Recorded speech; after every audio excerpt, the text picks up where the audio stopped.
Clue today news కి స్వాగతం. కోదాడ హుజూర్ నగర్ పాలేరు నియోజకవర్గంలో ఉన్న డీజే యజమానులు యూనియన్ సభ్యులు 300 మందితో కోదాడ పట్టణంలో నిరసన ర్యాలీ చేపట్టారు. ఈ సందర్భంగా కోదాడ డివిజన్ అధ్యక్షుడు అనంత లింగస్వామి మాట్లాడారు. సుప్రీంకోర్టు ఇచ్చిన ఆదేశాల మేరకు తెలంగాణ రాష్ట్రంలో డీజేలు నిషేధించడం పట్ల ఆవేదన వ్యక్తం చేశారు. దేశంలో ఎక్కడా లేని విధంగా తెలంగాణ రాష్ట్రంలోనే డీజేలను నిషేధించడాన్ని తీవ్రంగా ఖండిస్తూ కోదాడ ఎమ్మెల్యే ఉత్తమ్ పద్మావతి రెడ్డికి వినతి పత్రం అందజేయడానికి వెళ్తుండగా కోదాడ పోలీసులు అడ్డుకోవడం చాలా బాధాకరమని అన్నారు. డీజేల నిషేధాన్ని వెంటనే ఎత్తివేయాలని, తమ పొట్టకూటి కోసం పక్కన ఉన్న ఆంధ్రప్రదేశ్ రాష్ట్రానికి వెళ్లి డీజేలను పెట్టుకోవాల్సిన పరిస్థితి నెలకొందని, తెలంగాణ రాష్ట్ర సాధనలో తమ డీజే పాటలతో తెలంగాణ రాష్ట్ర ప్రజల్ని చైతన్యపరచమని సందర్భంగా గుర్తు చేశారు. ఇకనైనా తెలంగాణ రాష్ట్ర ప్రభుత్వం తమను గుర్తించి డీజేల నిషేధం వెంటనే ఎత్తివేయాలని ఈ సందర్భంగా కోరారు. ఈ కార్యక్రమంలో గౌరవ అధ్యక్షులు వేణు ఓం శ్రీను, ఉపాధ్యక్షులు వజీర్, కోశాధికారి బంగారు తులసి, కార్యదర్శి పండు మరియు 300 మంది డీజే యూనియన్ సభ్యులు పాల్గొన్నారు.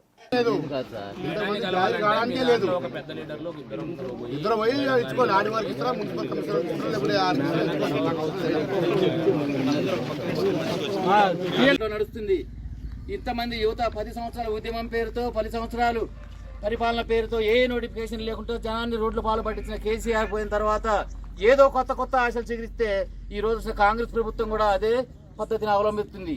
కాబట్టి యువతకు ఉపాధి లేదు. ఈ ఉపాధి లేకపోయినా స్వయం ఉపాధి మేము చేసుకుంటున్నప్పుడు ఎందుకు వీటి మీద కొత్త నిషేధాలు తీసుకొస్తాయి?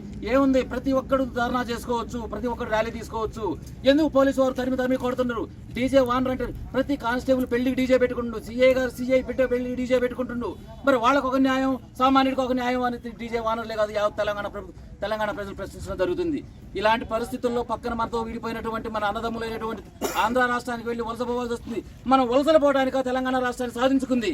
ప్రశ్న సమాధానం ఖచ్చితంగా వామపక్షాలు చెప్పాలి, అధికార పక్షం చెప్పాల్సిన అవసరం ఖచ్చితంగా ఉంది. ఈ రోజు నిషేధాన్ని వెంటనే డీజేల నిషేధాన్ని వెంటనే పుస్తకాల జీవోని వెంటనే ప్రభుత్వం డీజే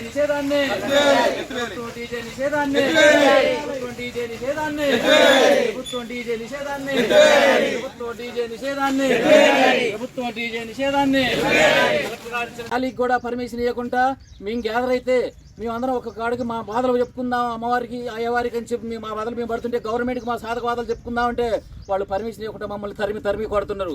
ఇదేనా ప్రత్యేక తెలంగాణ వాదనలో మనం ఆశించింది? ఇదేనా మన తెలంగాణ రాష్ట్రం కోసం మనం చేసిన పోరాట ఫలితం ఏంది?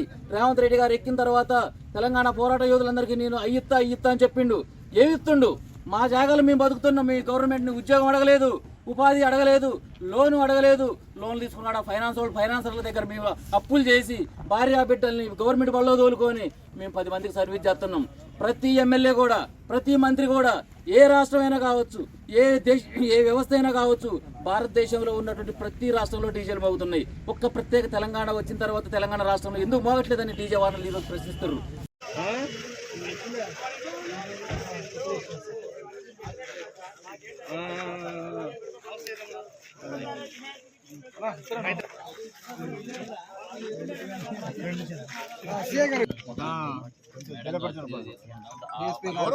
చెప్పుకోండి, ఎవరు చెప్తే చెప్పుకోండి, నాకు అవసరం లేదు.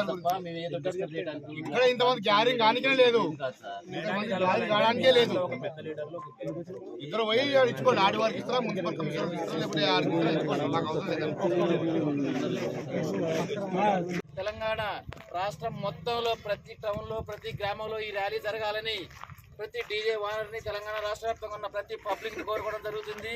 గత ప్రభుత్వంలో ఉన్నప్పుడు నాటు సారా కాసిన వాళ్ళకి, వాళ్ళు నాటు సారా కాసుకుంటుంటే వాళ్ళకు ప్రతి ఒక్కరికి ₹1,00,000 టీఆర్ఎస్ ప్రభుత్వం ఇచ్చింది. అదే టీఆర్ఎస్ ప్రభుత్వం దళిత బంధు, ఆ బంధు, ఈ బంధు ఇచ్చి జనాన్ని డీజేలు కొనుక్కోవడానికి ప్రత్యేకంగా బీసీ కార్పొరేషన్ లోన్ల ద్వారా డీజేలు పర్మిషన్లు ఇచ్చింది. కానీ డీజేలు పెట్టకుండా మాత్రం నిషేధించింది.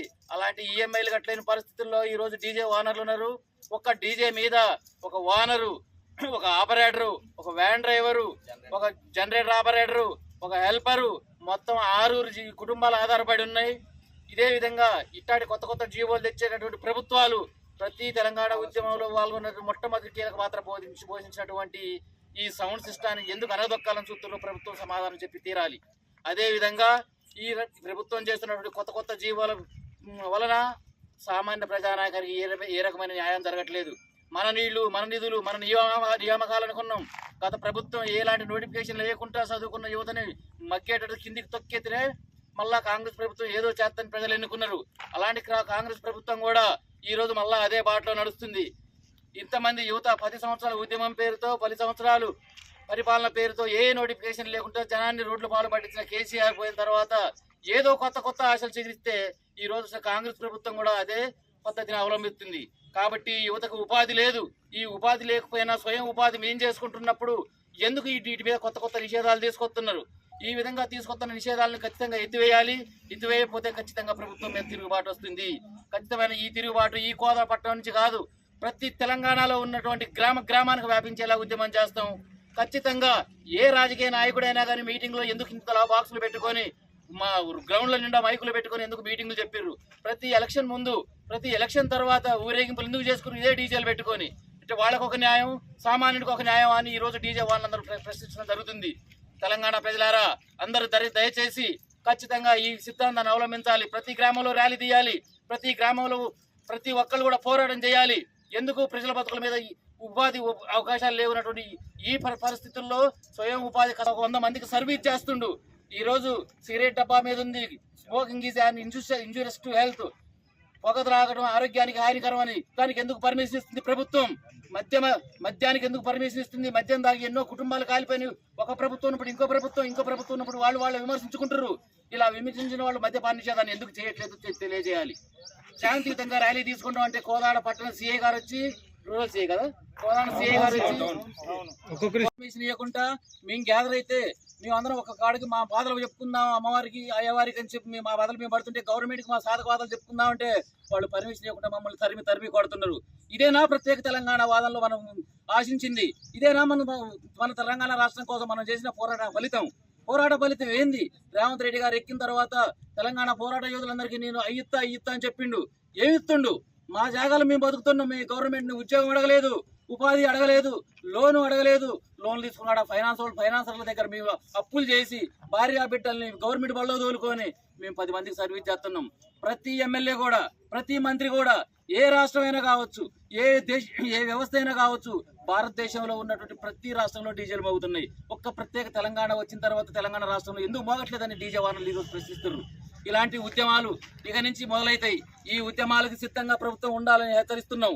ఖచ్చితంగా ఒక మనిషికి ఉపాధి కల్పించకపోగా బతికేవాని బతుకు మీద ఎందుకు ఉక్కుపాత వేసి మోపుతున్నారు? ఈ పోలీస్ శాఖ వారు భారత రాజ్యాంగంలో ఉన్నది ఏముంది? ప్రతి ఒక్కరు ధర్నా చేసుకోవచ్చు, ప్రతి ఒక్కరు ర్యాలీ తీసుకోవచ్చు. ఎందుకు పోలీసు వారు తరిమి కొడుతున్నారు? డీజే వానర్ అంటే ప్రతి కానిస్టేబుల్ పెళ్లికి డీజే పెట్టుకుంటు, సిఐ బిడ్డ పెళ్లికి డీజే పెట్టుకుంటుండు. మరి వాళ్ళకు ఒక న్యాయం, సామాన్యుడికి ఒక న్యాయం అని డీజే వానర్లే కాదు తెలంగాణ ప్రజలు ప్రశ్నించడం జరుగుతుంది. ఇలాంటి పరిస్థితుల్లో పక్కన మనతో విడిపోయినటువంటి మన అన్నదమ్ములైనటువంటి ఆంధ్ర రాష్ట్రానికి వెళ్ళి వలస పోవాల్సి వస్తుంది. మనం వలసలు పోవడానికి తెలంగాణ రాష్ట్రాన్ని సాధించుకుంది. ప్రశ్న సమాధానం ఖచ్చితంగా వామపక్షాలు చెప్పాలి, అధికార పక్షం చెప్పాల్సిన అవసరం ఖచ్చితంగా ఉంది ఈ రోజు. అదేవిధంగా పక్క రాష్ట్రంలో ఉన్నటువంటి ప్రతి పండగ కానీ ప్రతి వ్యవస్థకు కానీ డీజేలు పర్మిషన్లు ఉన్నాయి. ఇక్కడి నుంచి అక్కడి పోటీ పథకానికి మనం ఆంధ్ర వాళ్ళు ఎల్లగొట్టింది ఎందుకు? మన నీళ్లు, మన నియామకాలు, మన నిధులు, మన ప్రభుత్వం మనం పాలించుకోవాలి. వాళ్ళతో మనంతా దోసుకొని పోతారని కట్టినాం. మనం వచ్చిన తర్వాత మనం ఏం చేస్తున్నాం? మనమే కొట్టుకొని చేస్తున్నాం. దానికి కారణం ఎవరు? కొత్త జీవోలు తెచ్చే ప్రభుత్వాలు. ఏ ప్రభుత్వం వచ్చినా భారాన్ని మధ్యతరగతి బతుకులుగా ఉన్నాయి. ఇలాంటి బతుకుల మీద ఫోకస్ చేసి దృష్టి పెట్టి ఖచ్చితంగా ఒక సమస్యకు పరిష్కారం చేయాల్సిందిగా ప్రభుత్వాన్ని కోరుకుంటూ సెలవు తీసుకుంటున్నాం. డీజే అందరూ కూడా ఈరోజు డీజేలకు కనీసం పండగల పబ్బాలకు కూడా పెట్టనీయకుండా దుస్థితి ఏర్పడ్డది. పైన సుప్రీంకోర్టు ఆదేశాలు ఉన్నాయి. వాటి వల్ల మేము పెట్టాలంటే పెట్టనీయకపోవడం అనేది పోలీసు వ్యవస్థ మాకు అంటం జరుగుతుంది. కాబట్టి దయచేసి మేము తెలంగాణ ఉద్యమం కారణంగా కూడా ఉద్యమాలలో కీలక పాత్ర వహించినాము. సౌండ్ సిస్టమ్ పెట్టడంలో అన్నిట్లో కూడా మేము ముందుండి పాటల వేసుల్లో కూడా ధూమ్ధామ్ కార్యక్రమాల్లో అన్ని విధాలా కూడా సహాయ సహకారాలు పూర్తిగా ప్రభుత్వానికి తెలంగాణ వచ్చేదాకా పోరాటంలో పాల్గొన్న వ్యక్తులు మేము. అలాంటి వ్యక్తులకి ఈరోజు ఆ ఉద్యమాలలో డీజేల ముందు పాడిన కళాకారులకి ఇలా ఎమ్మెల్యే పోస్టులు ఇచ్చిర్రు. డీజేలు పెట్టుకున్న వాళ్ళకి మాకు ఇలా తినడానికి గతి లేని దుస్థితి ఏర్పడ్డది. మాకు కనీసం ఆలోచించకుండా ఈరోజు పక్క రాష్ట్రాలలో డీజేలు నడుపుతుంటే పక్కనే అనుకొని 10 కిలోమీటర్లు లేదు అక్కడికి పోయి డీజేలు నడవడానికి వాళ్ళు దగ్గరుండి పోలీసు వ్యవస్థ నడుపుతుంటే ఇక్కడ మన తెలంగాణ రాష్ట్రంలో వరకు పర్మిషన్ లేదని చెప్పడం ఎంతవరకు సబబు? ప్రభుత్వమే నిర్ణయించుకోవాలి. ఇంతమంది డీజేలు ఒకళ్ళు ఇద్దరు కాదండి, 200 కుటుంబాలు అంటే దాదాపు 3-4 వేల మంది దాని మీద డిపెండ్ అయి బతుకుతున్నాం. ఆ బతుకు దూరం అంతా కూడా దెబ్బతీసిన వాళ్ళు అవుతారు. కనీసం ఆలోచన లేకుండా ఇవాళ డీజేలు అన్ని కూడా అప్పులు పాలు పెట్టి ఎకరాలు అమ్ముకొని ఇది తీసుకొచ్చుకొని కట్టుకుంటుంటే కనీసం ఈఎంఐ కట్టడానికి కూడా లేని దుస్థితిలో డీజేలన్నీ పక్కన పెట్టుకొని ఉండాల్సిన దుస్థితి ఏర్పడింది. అందరి బతికి తెరుగు కూడా ఇబ్బందిగా ఉంది. కాబట్టి దయచేసి ప్రభుత్వం వారు మా గురించి ఆలోచించి దయచేసి అన్ని రాష్ట్రాల్లో ఎట్లా నడుతుందో మన రాష్ట్రాలు కూడా డీజేని పూర్తిగా ఒక్క తెలంగాణ ఒకటే ఆగింది డీజేల విషయంలో, మిగతా అన్ని రాష్ట్రాలలో కూడా నడుతున్నది. దయచేసి అన్ని పండుగలకు కూడా డీజేలు అవకాశం వచ్చే విధంగా ప్రభుత్వం పూర్తి సహాయ సహకారాలు అందించాల్సిందిగా మరీ తెలియజేస్తున్నాము. నా పేరు లింగస్వామి, మాది బేతోలు గ్రామం, చిలుకూరు మండలం, సూర్యాపేట జిల్లా. మేము గత 5 సంవత్సరాల నుంచి ఈ డీజే ఫీల్డ్కి వచ్చాము. గవర్నమెంట్ కొన్ని ఆంక్షలు విధిస్తున్న వల్ల మేము కోదాడ, హుజూర్ నగర్, పాలేరు ఈ 3 నియోజకవర్గాల నుంచి కూడా 200 కుటుంబాలు ఈ డీజే ఫీల్డ్ మీద ఆధారపడి బతుకుతున్నాము. గవర్నమెంట్ మాకు ఎటువంటి పర్మిషన్ లేదని చెప్పి మమ్మల్ని 2 నెలలుగా ఇబ్బందులకు గురి చేస్తున్నారు. తెలంగాణ ఏర్పడక ముందు అందరు కళాకారులు కూడా అన్ని విధాలుగా మమ్మల్ని ఆడుకొని మా కాడికి వచ్చి మీరు పెట్టాలి ముందుకు, మన తెలంగాణ అందరికీ మన సౌండ్ ద్వారానే మీ అందరం కూడా తెలియపరిచినాం. ఇప్పుడు మా దగ్గరకు వస్తారు. ఇప్పుడు కేసీఆర్ గారి ప్రభుత్వంలో కూడా మాకు తెలంగాణ వచ్చినా కూడా ఏం న్యాయం జరగలేదు. మరి అదే విధంగా ఇప్పుడు రేవంత్ రెడ్డి గారు వచ్చి కూడా మాకు కాంగ్రెస్ ప్రభుత్వంలో కూడా మళ్ళీ యథావిధికే మా పరిస్థితి మళ్ళా ఇదవుతుంది. మొన్న జరిగినటువంటి వినాయక చవితి పండుగలో కొన్ని పర్మిషన్లు మాకు తక్కువ లిమిట్ పెట్టుకుంటామన్నా చెప్పినా కూడా పర్మిషన్ లేకుండా మమ్మల్ని బాగా ఇబ్బంది పెడుతున్నారు ఇక్కడ. అదేవిధంగా ఇప్పుడు జరుగుతున్నటువంటి దుర్గా నవరాత్రులకు కూడా పర్మిషన్ లేదని చెప్పి మా మీద మన కొన్ని కేసులు, బైండర్ కేసులు కూడా ఆల్రెడీ పెట్టారు. మేము డీజే ఇట్లా 2 బాక్సులు పెట్టుకున్నా కూడా పర్మిషన్ లేకుండా మమ్మల్ని మన ప్రభుత్వం, తెలంగాణ ప్రభుత్వం ఇలా ఇబ్బంది పెడుతుంది. మేము ఆంధ్రాకి వలస వెళ్ళిపోవాల్సిన పరిస్థితి ఏర్పడది. మన పక్కనే మన ఉమ్మడి ఆంధ్రప్రదేశ్ రాష్ట్రం విభజన అయిపోయిన తర్వాత వాళ్ళు అక్కడికి పోయి వాళ్ళు మంచిగా వాళ్ళ ప్రభుత్వాలు అన్ని అక్కడ ప్రోగ్రాం నడుస్తూనే ఉంటాయి, దగ్గర నడిపిస్తారు రాజకీయ నాయకులు. వాళ్ళ అవసరాలకి రాజకీయ నాయకులు అందరూ కూడా ఇక్కడ వాడుకొని మమ్మల్ని ఈ రోజు ఈ పండుగలు మాకు బతుకు తెరువు లేకుండా చేస్తారు. ఈ కోదా తర్వాత